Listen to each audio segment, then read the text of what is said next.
I think like I said in the video, and like we talked about in the video that we put out, there's a systemic problem.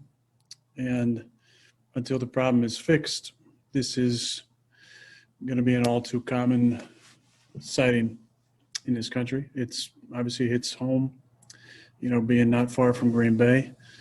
I'm not going to, comment directly on the video until more facts come out. But, obviously um, it's something where you, as a non-police officer, I think a lot of us, natural question is when is lethal force necessary?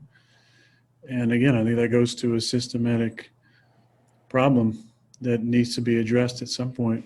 There's antiquated laws that, are prejudicial against people of color in this state.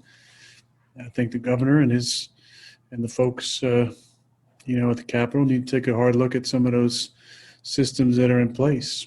I think the way that we're training our police officers, again, I know a ton of them. A lot of them have traveled with us over the years.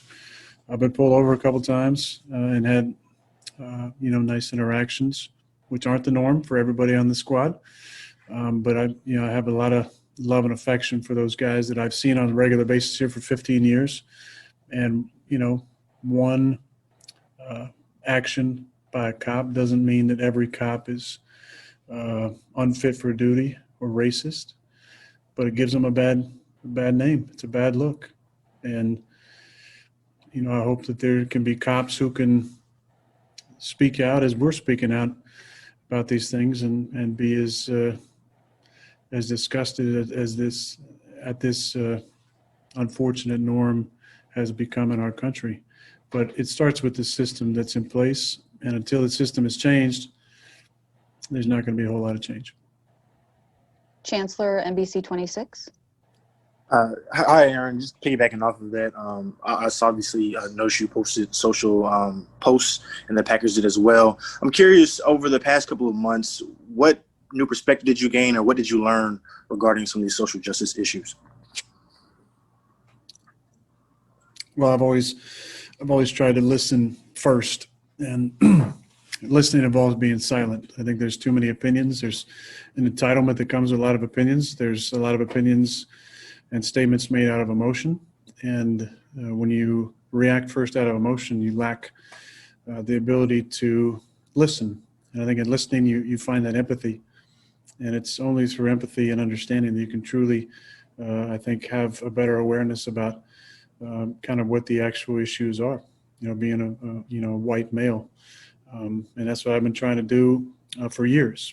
I grew up playing sports, playing basketball, and I never saw color. It was just my friends, and there was no difference. But when you start listening and understanding, you realize the reality that you grew up in is much different than the reality that many of my teammates have grown up in.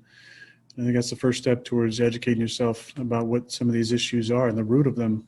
And again, I'll say it again, this is a systemic problem. And the root of systemic is system.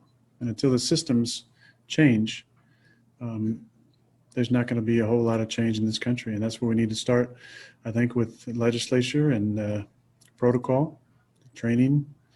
And again, it's money as well.